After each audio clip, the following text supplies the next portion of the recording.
Hello, hello, hello. I have books to unhaul.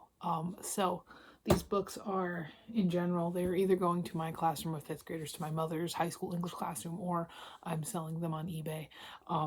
So let's start. First up, this one I've hit my classroom is The Golden Compass. I love The Golden Compass. I've read it like 3 times in the past couple of years, and it is just such a good goddamn book. It's a great children's fantasy series. I love it so much. And it's gonna be it's a great time. It's a great time. After that, I'm getting rid of The Vampire's Promise by Carolyn B. Cooney, which is this is the first book by Carolyn B. Cooney that I ever read. And as a kind of a disclaimer, just because I'm getting rid of these books doesn't mean I enjoy them. It just means I have too many books. So once I read books, I find it a lot easier to get rid of them. And so then pretty much most of the books that I read, I do end up getting rid of. But yeah, no, it was a trip. I know most people's first Carolyn B. Cooney is like Facing the Milk Carton. That was her big one. But this one was really interesting writing style. I'm not going to lie. I've got Strobe Edge, Volume 4, and Mikanse Number 1, Volume 1. These are 2 manga series that I'm not interested in. I got them in lots of manga off of eBay. I'm not interested in continuing them or going back and reading the first one in the case of this one, so we're just getting rid of them.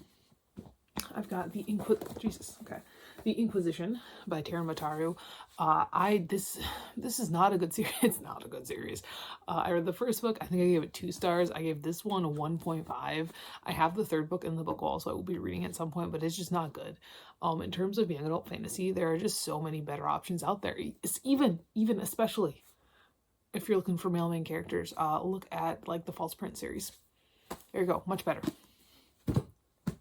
The Man Who Was Poe by Avi, which was a trip. I mean, Avi is like, I was reading him when I was a kid, and I'm glad, and this is from like the 90s, I want to say. He doesn't hold back in a lot of ways. He does write, this is a children's book, he does write children's literature, but he does not hold back on making, like, Poe is Poe. Like, he's a fucked up alcoholic in this book, and it's there's a lot going on. Slumber Party by Christopher Pike. I love this book. This one's so fun. Like, it's Christopher Pike is at his best when he's just being campy and fun. And this one is campy and fun. This is the second time I've read this book. It's a great time. Creativity Rules by John Vorhaus. This is a writing guide. I have very little patience for most writing guides, and this is the same. This is I'm a pantser to the core, and a lot of writing guides, it's hard to guide people when it comes to pantsing, so a lot of writing guides are really designated towards plotters, and I can't do it. I've got Chainsaw Man Volume 11. Again, this is a series that I'm not interested in going back and reading the first 10 volumes of. I got it in a lot of manga. It was okay. I'll probably watch the anime, but I'm not interested in it. Brown Girl Dream by Jacqueline Woodson. This deserves all these awards. It's very well done. It's very well written. It's written in verse, which means I know a lot of my kids are really into books written in verse because they get through them really fast. And then they're like, oh my gosh, I read that book so fast, and they get really excited about that. But for sure an important book. East by Edith Patel. This is a fantasy book. It is a fairy tale retelling. It's pretty thick, but it is also very tame for a young adult book. I'm always on the lookout for young adult books that have like no swearing. I'd probably excuse like a damn or a hell here or there, but like very minimal swearing, no sexual contact, because I do have some really high readers in my classroom.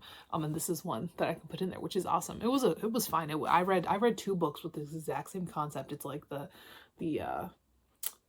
fairy tale about the white bear, the Norwegian one, and it is there an actual name for this fairy tale? The fairy tale East of the Sun and West of the Moon. That is the name of that fairy. I've read 2 books based on that fairy tale this year, and this one is by far the better one. Life Lessons. This was terrible. I'm getting rid of it. Bless Me Ultima. This was a great book. It's a classic. It's a modern classic. It's definitely very harrowing at points. Definitely a classic for a reason. Yeah. The Cat Proposed. I actually have 2 copies. I have another copy of the book that I'm keeping. I think this is adorable. It's an adorable book. I do not need 2 copies of it on my shelf, however, so we're just gonna get rid of this one. Strike by Delilah S. Dawson. This one, I gotta say, I read book 1 in this duology literally, I want to say 6, 7, 8 years ago. And I could jump right into this one without any trouble at all. It was great. Dawson is, I think, a great young adult author. She had never really had a heyday. I don't know if she's still publishing books, but I really like Servants of the Storm. I really like this duology. I think she's definitely worth checking out, and I hope that she's still publishing books. I think she is. I think I saw a 5th grader with one of her books recently. But yeah, it was a good time. It surprised me. I'm getting rid of, it's kind of hard for me to think, like, I'm getting rid of all these books. I'm talking about how good all of them are, but I did enjoy most of these books, I'm not gonna lie. The Disappearance of the Outside by Andrea Codrescu. I'm giving this one to my dad because I think he'd like it. We got the first 3 volumes of A Silent Voice. I decided I don't really need this series around anymore. I had all of them. I donated them to the school I used to work at, and then I had the first 3 again. I'm like, I don't really think I need these, actually. So we're getting rid of them. Like, that's just what it is. Yeah. Little House on the Prairie by Laura Ingalls Wilder. These are big childhood books for me, but yeah, we're getting rid of them. What My Mother Doesn't Know by Sonia Sonez. And finally, Say I Love You Volume 8. Again, a manga series I'm not interested in actually going back and reading. I think I read Volume 1. I'm not interested in the series as a whole, though. So yeah, those are all the books I'm getting rid of.